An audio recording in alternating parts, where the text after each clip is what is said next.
वही आपका राष्ट्रीय धर्म ग्रंथ जो ये कहता है कि एक गर्भवती महिला को जंगल में छोड़ो छल कपट से। वही आपका रामचरितमानस जो ये कहता है उसके सुंदरकांड में कि ढोल गवार पशु शूद्र और नारी ये सकल ताड़न के अधिकारी। वही आपका धर्म ग्रंथ नहीं, वही कैसे मतलब गलत निकाले?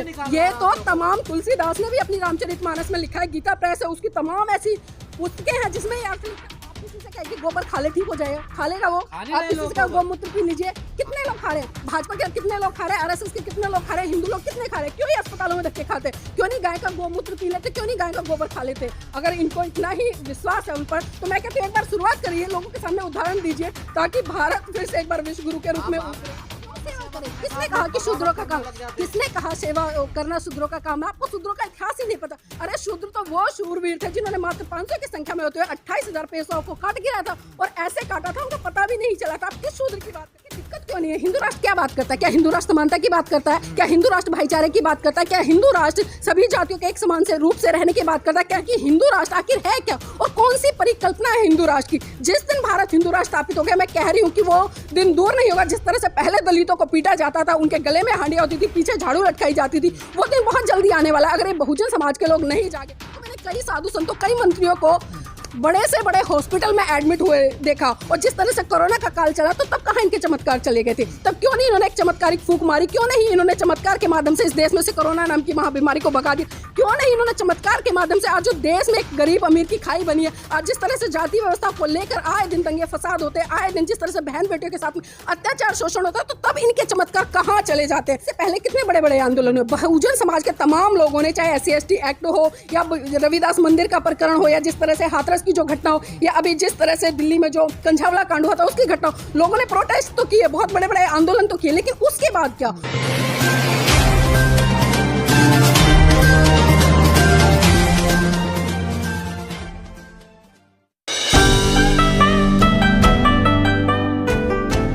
तो जिस तरह से जो घटना को अंजाम दिया गया है, इससे साफ साफ परिलक्षित होता है कि इन लोगों की मानसिकता क्या है। और जिस तरह से अभी धीरेन्द्र शास्त्री के भाई ने जिस घटना को अंजाम दिया, सबसे पहले तो उसको शर्म आनी चाहिए, क्योंकि एक मनुष्य होकर एक मनुष्य के विवाह में बाधा डाल रहा है। किस तरह की मानसिकता है? और ये मानसिकता वही मानसिकता है जो ब्राह्मणों ने मनुवादी व्यवस्था के तहत जो इनके मनुस्मृति जैसे धर्म ग्रंथ थे उनमें लिखकर स्थापित कर दी थी, और उन्हीं व्यवस्था को स्थापित करने के लिए ये लोग लगातार लगे हुए। लेकिन मैं यहाँ पर शासन और प्रशासन से भी अपील करना चाहती हूँ, क्योंकि हमने देखा है कि इस तरह की जो घटनाएं होती है, चाहे हाई कास्ट से आने वाला कोई भी व्यक्ति कितनी भी बड़ी घटना को अंजाम देता है, लेकिन शासन प्रशासन उस पर आंख बंद करके, मुंह बंद करके और कान बंद करके बैठ जाता है। तो यहाँ पर ईमानदारी से शासन प्रशासन को भी अपना काम करना चाहिए। और SC/ST एक्ट के तहत उस पर FIR तो दर्ज हो गई है, लेकिन अब जरूरत है कि उस FIR के दर्ज होने के बाद वो कितनी जल्दी अरेस्ट होता है, क्योंकि हम देख रहे हैं कि कम से कम 70 घंटे बीत चुके हैं, लेकिन अभी तक धीरेन्द्र शास्त्री के भाई का कोई अता पता नहीं है। जरा इस बार गलत पंगा ले लिया धीरेन्द्र शास्त्री के परिवार वाले। देखिए, बिल्कुल गलत पंगा लिया है, क्योंकि अब से पहले हमने देखा है कि धीरेन्द्र शास्त्री ने तमाम समाज के लोगों को गालियां दी है, लेकिन जिस तरह से अभी उन्होंने बहुजन समाज के उस इतिहासशाली गौरवशाली लोगों से पंगा लिया है जिन्होंने की मात्र 500 की संख्या में होकर 28,000 पेशों को मार गिराया था, और उसी का नतीजा है। क्योंकि मैंने कहा ना, बहुत सारी घटनाएं होती है कहीं ना कहीं फाइल के पन्नों में दबकर रह जाती है, लेकिन इस बार धीरेन्द्र शास्त्री के भाई ने जिन लोगों से पंगा लिया उनका इतिहास इतना गौरवशाली रहा है, और वो इनको सलाखों के पीछे डालकर जरूर मानेगा और देखेगा कि बहुत जल्दी निर्णय भी आएगा। जैसे ही धीरेन्द्र शास्त्री का भाई अरेस्ट होता है, मैं कहती हूँ बहुत दिनों तक वो छूटने वाला भी नहीं है, चाहे उस पर कुछ भी कर ले। क्योंकि पिछले दिनों जिस तरह से SC/ST एक्ट को लेकर छेड़छाड़ की गई थी और वहां पर एक संशोधन किया था कि हम तभी SC/ST एक्ट लगाएंगे तब हमारे सामने चाहे तो कोई उसका वीडियो हो या विटनेस हो, तो अब तो खुले तौर पर हम वीडियो देख रहे हैं जो वायरल हो रही है धीरेन्द्र शास्त्री के भाई की। तो कह रहे हैं लोग, सोशल मीडिया पर लिख रहे हैं कि जो दलितों से पंगा लेता है वो खत्म हो जाता है। देखिए, बिल्कुल खत्म हो जाता है, लेकिन हमें ये भी सोचना पड़ेगा कि हमें आज के टाइम में हवाई बातें नहीं करनी है, क्योंकि शासन से लेकर प्रशासन तक अगर मैं बात करूँ या प्रशासन से लेकर शासन तक अगर मैं बात करूँ, सारे के सारे एक ही हाथ की कठपुतली बने हुए हैं। जिस तरह से सरकार घुमाएगी वो घूम जाएंगे, और धीरेन्द्र शास्त्री के भाई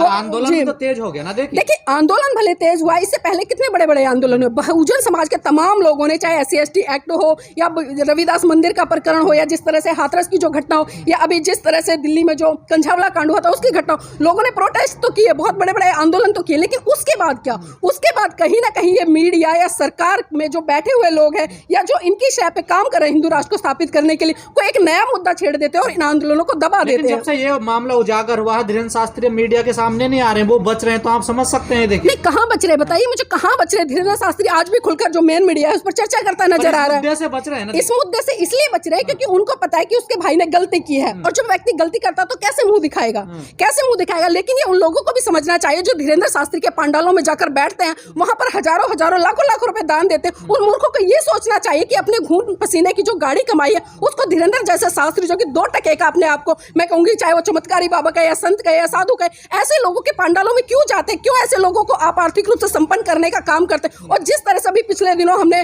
सोशल मीडिया पर काफी प्रचार देखा कि जो धीरेन्द्र शास्त्री का भाई है उसके नाम पर जो वहां पर इसका जो पंडाल सजता है वहां पर काफी एकड़ में जमीन फैली हुई है, और उसका टेंडर सारा पार्किंग का धीरेन्द्र शास्त्री के भाई ने ले रखा है, जिसमें कि एक दिन में 1 लाख रुपया वहां पर चार्ज के रूप में आता है पार्किंग का। तो इसी से आप समझ सकते हैं कि सरकार भी ऐसे लोगों को कहीं ना कहीं शय देती नजर आती है। तो इसी पर जो धीरेन्द्र शास्त्री के भाई ने किया तो बहुत ही मुश्किल है कि वो इस पर खुलकर बोले, और बोलेगा भी नहीं। तो हिंदू राष्ट्र की बात करता धीरेन्द्र शास्त्री, यही होगा, उसके भाई यही करेगा, उसका परिवार यही करेगा हिंदू राष्ट्र में। देखिए हिंदू राष्ट्र, मैंने कहा ना हिंदू राष्ट्र, ये कौन से राष्ट्र की बात करते हैं? क्योंकि हम अक्सर सुनते आए हैं और ये लोग लगातार आंदोलन करते हैं। और अभी पिछले दिनों जिस तरह से बिहार में शिक्षा मंत्री जी ने एक बयान दिया, उसके बाद स्वामी प्रसाद मौर्य ने दिया, उससे पहले राजेंद्र पाल गौतम जी ने 5 अक्टूबर को 22 प्रतिज्ञाएं ली थी। और जिस तरह से ये हिंदू लोग जो कि अपने आप को तथाकथित हिंदू कहते हैं, हिंदू है नहीं। पहली बात तो हिंदू शब्द की हमें डेफिनेशन को समझना पड़ेगा। ये एक फारसी का शब्द है जिसका मतलब होता है गाली, लेकिन ये लोग पता नहीं अपने आप को क्यों गाली देकर मतलब अपने आप को संबोधित करते हैं और लगातार कहते हैं कि हम हिंदू राष्ट्र की स्थापना करेंगे और भारत को हिंदू राष्ट्र बनाएंगे। दूसरी तरफ ये लोग ये भी कहते नजर आते हैं कि जो हिंदू राष्ट्र है वो खतरे में है। तो ये 2 तरफा बातें करते हैं, एक तरफ तो हिंदू राष्ट्र की बात करते हैं बनाने के लिए, और दूसरी तरफ कहते हैं कि भारत हिंदू राष्ट्र है। तो आप इनकी दोहरी मानसिकता से ही समझ सकते हैं कि ये लोग आखिर क्या चाह रहे हैं और क्या करना चाहते हैं। धीरेन्द्र शास्त्री के भाई की दादागिरी चलती है क्या? वहाँ तमंचा दिखा रहा, गाली दे रहा, गंदी गंदी देखिए अगर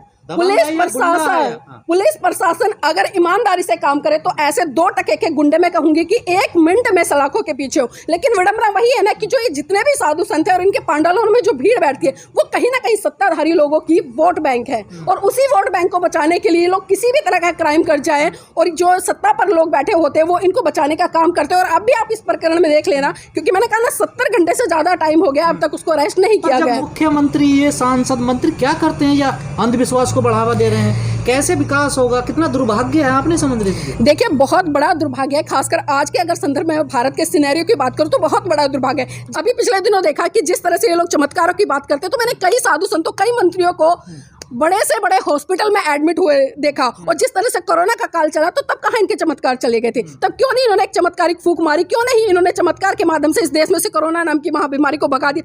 क्यों नहीं इन्होंने चमत्कार के माध्यम से आज जो देश में एक गरीब अमीर की खाई बनी है, आज जिस तरह से जाति व्यवस्था को लेकर आए दिन दंगे फसाद होते हैं, आए दिन जिस तरह से बहन बेटियों के साथ में अत्याचार शोषण होता है, तो तब इनके चमत्कार कहाँ चले जाते हैं? मेरा इनसे ये सवाल है कि अगर वास्तव में चमत्कारिक चीजें हैं तो उस चमत्कारिक चीजों को प्रमाण के साथ में स्थापित कीजिए। और अभी धीरेन्द्र शास्त्री तो वो पहले अपने भाई को बता सकता था कि वहां पर आप तमंचा लेकर मत जाना क्योंकि SC/ST एक्ट के तहत आप पर धारा लग जाएगी। तब कहां इनके चमत्कार चले जाते हैं? और जब कहीं ना कहीं ये लोग बीमार होते हैं तो ये विज्ञान की तरफ भागते हैं। तो मैं यही कहना चाहूंगी देश के तमाम लोगों से कि अपनी आंखों को खोलो और समझो और जागो कि ये लोग सिर्फ आपको बरगलाने के लिए काम करते हैं। जो इनकी धर्म के नाम पर दुकानें चल रही हैं, उन धर्म की दुकानों को आप बंद करने का काम करें, क्योंकि जब तक आप इनको बढ़ावा देंगे लगातार ये लोग आपको इन चमत्कारिक चीजों में उलझा कर रहेंगे और कहीं ना कहीं आपका बहुत बड़े स्तर पर विनाश भी करेंगे। जो हिंदू राष्ट्र की मांग तेज हो रही है, तमाम मुख्यमंत्री, सांसद और जो मंत्री कह रहे हैं, साधु संत कह रहे हैं हिंदू राष्ट्र में, खासकर दलितों की। देखिए दलितों की भूमिका मैं कहूँ कि अगर आप एक सर्वे करा लीजिए, आज दलित समाज के लोग बहुत बड़ी संख्या में जाग रहे हैं, जाग तो रहे, लेकिन कहीं ना कहीं आज वो सिर्फ बाबा साहब की जय जयकार तक सीमित रह गए। आज वो बहुजन समाज के तमाम महान पुरुषों की जय जयकार तक सीमित रह गए। लेकिन जिस चीज के लिए परम पूज्य बाबा ने साहब ने कहा कि आप बुद्ध की शरण में जाए, क्योंकि बुद्ध की शरण है वो आपको वैज्ञानिक सोच उत्पन्न करती है, वो आपके अंदर एक साइंटिफिक पैरामेंट को स्थापित करने का काम करती है। लेकिन कहीं ना कहीं लोग आज, मैंने कहा ना कि चमत्कारिक चीजों में उलझ कर और आपने विष्णु का अवतार बताया जाता है, देखिए वो तो इनकी मनगढ़ंत है। पहली बात तो इस देश में कोई भी अवतार पैदा नहीं हुआ है, और जो हुआ है वो आपने देखा है। अगर भगवानों की संज्ञा में अगर हम किसी को रखते हैं तो इस देश में महाकारुणिक तथागत बुद्ध को रखते हैं। उनको क्या दिक्कत है हिंदू राष्ट्र? देखिए दिक्कत क्यों नहीं है? हिंदू राष्ट्र क्या बात करता है? क्या हिंदू राष्ट्र समानता की बात करता है? क्या हिंदू राष्ट्र भाईचारे की बात करता है? क्या हिंदू राष्ट्र सभी जातियों के एक समान से रूप से रहने की बात करता है? क्या ये सारी चीजें आपको सोचनी पड़ेंगी कि हिंदू राष्ट्र आखिर है क्या और कौन सी परिकल्पना है हिंदू राष्ट्र की। जिस दिन भारत हिंदू राष्ट्र स्थापित हो गया, मैं कह रही हूँ कि वो दिन दूर नहीं होगा जिस तरह से पहले दलितों को पीटा जाता था, उनके गले में हांडिया होती थी, पीछे झाड़ू लटकाई जाती थी, वो दिन बहुत जल्दी आने वाला है अगर ये बहुजन समाज के लोग नहीं जागे। क्योंकि आज हम देख रहे हैं कि बहुत बड़े बड़े नेता निकल कर आते हैं कह रहे हैं कि किसी की औकात नहीं है हिंदू राष्ट्र बना दे।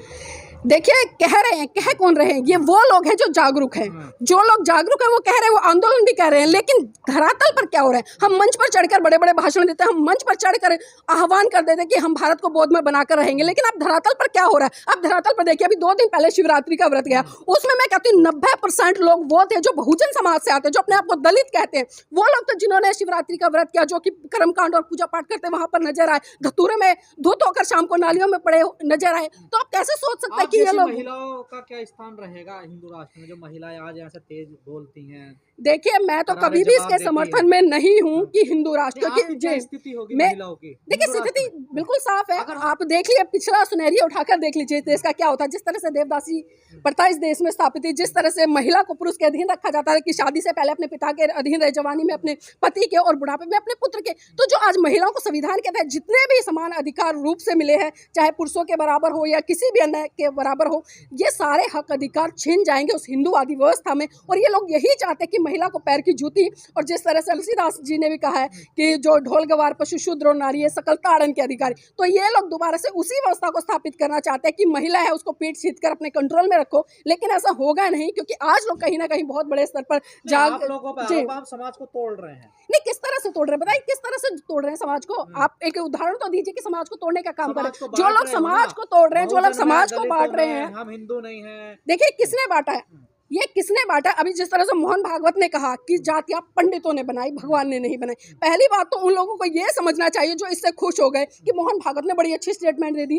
कि जो जातियां हैं वो पंडितों ने बनाई है। अब पंडित शब्द का दे, मोहन भागवत बहुत ही चालाक किस्म का व्यक्ति है और उसकी चालाकी को समझिए। उसने एक बार भी ये नहीं कहा कि जो जातियां वो ब्राह्मण ने बनाई, उसने कहा कि जातियां पंडितों ने बनाई। अब पंडित की संज्ञा हम किसको देते हैं? जो व्यक्ति पढ़ा लिखा होता है, समझदार होता है, जागरूक होता है, विद्वान होता है, उन्होंने उसके लिए कहा। लेकिन उन्होंने एक बार भी नहीं कहा कि ब्राह्मण ने बनाई, क्योंकि वो खुद उस व्यवस्था से आते हैं, खुद उस विचारधारा से आते हैं। वो कैसे ऐसी एलिगेशन ले ले अपने ऊपर की जातियां ब्राह्मणों ने बनाई है? आप भी तो हिंदू धर्म के जो धर्मशास्त्र उनको बदनाम कर रहे हैं ना, हिंदुओं के। देखिए कहाँ बदनाम कर रहे हैं? जो चीजें गलत है उसका तो विरोध खुलकर होगा। आज बहुजन समाज के लोग पढ़ रहे हैं, तमाम चीजों को निकाल कर ला रहे हैं। अब आप मुझे ये बताइए, देवी देवताओं के खिलाफ बोलते हैं, उनके देखिए उनके देवी देवता है कौन से? मेरे तो समझ में नहीं आ रहा। आज तक हम छोटे से लेकर इतने बड़े हो गए और हमने इतने आंदोलन भी कर लिए, इतने लोगों के बीच में भी गए हैं, आज तक हम सुनते आ रहे कि 33 करोड़ 33 करोड़। आखिर 33 करोड़ वो है कौन से? मुझे कोई आके, मैं कहती हूँ 50 देवता देवियों के नाम गिना दे।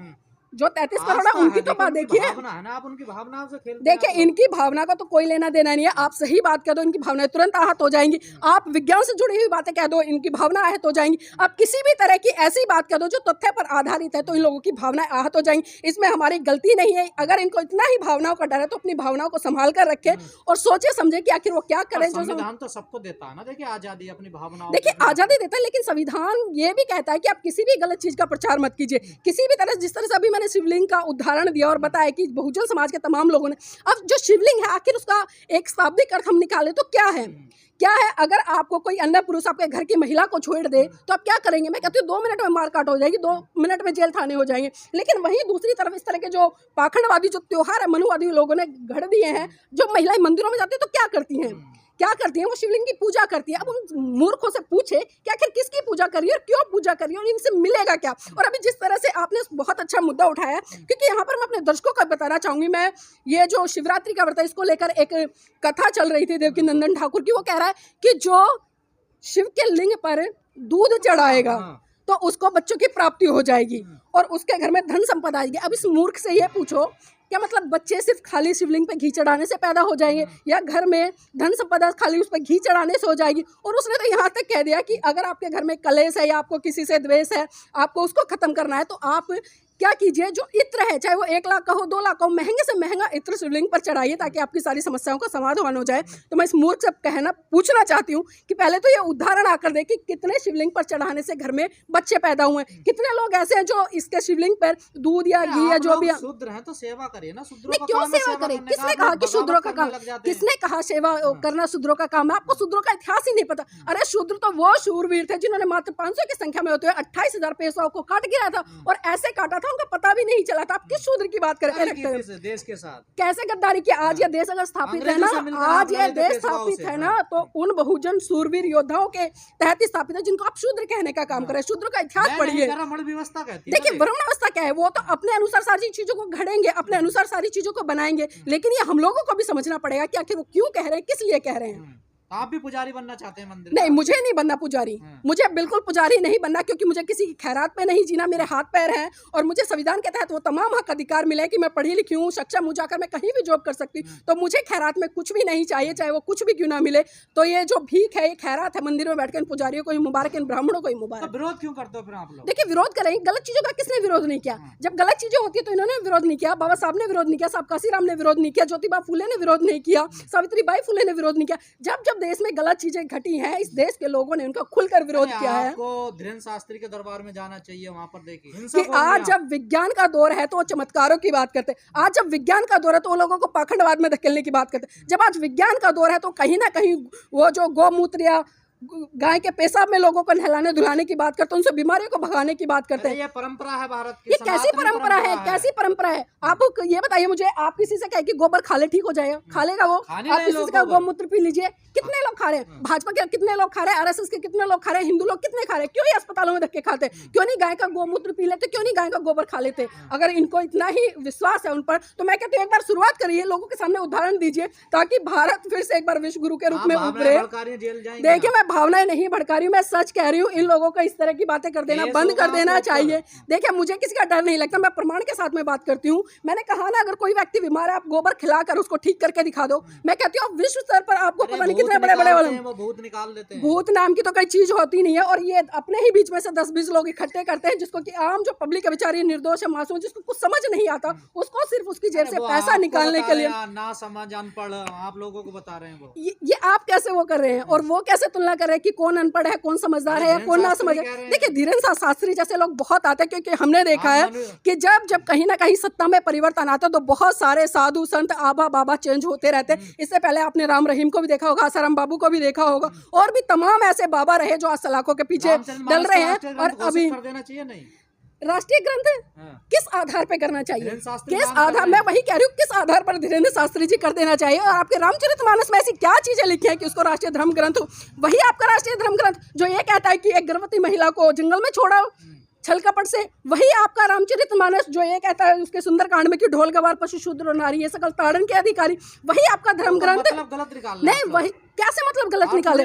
ये तो तमाम तुलसीदास ने भी अपनी रामचरितमानस में लिखा है, गीता प्रेस है, उसकी तमाम ऐसी पुस्तकें हैं जिसमें ये अर्थ लिखा है। आप पुस्तकों में पढ़ लीजिए, जितना भी कॉलेज काल था, वो दूसरा समय तो था। ये कौन सा काल है? समय अब सही आया है। अब बहुजन समाज के लोगों ने पढ़ना शुरू कर दिया, सवाल खड़ा करना शुरू कर दिया, और आज बहुजन समाज के तमाम लोग जान रहे हैं, समझ रहे हैं। बिल्कुल बैन कराएंगे। अभी देखा नहीं आपने कितने बड़े स्तर पर क्रांति हो रही है, और ये धर्म ग्रंथ जितने भी इनमें गलत चीजें हैं, ये सारी चीजें बाहर निकल कर रहेंगी और नहीं लिखेगी तो दिन दहाड़े ये फिर से जलेंगी, जिस तरह से मनुस्मृति चली। तोड़ दिया, किस तरह से तोड़ दिया हिंदू को?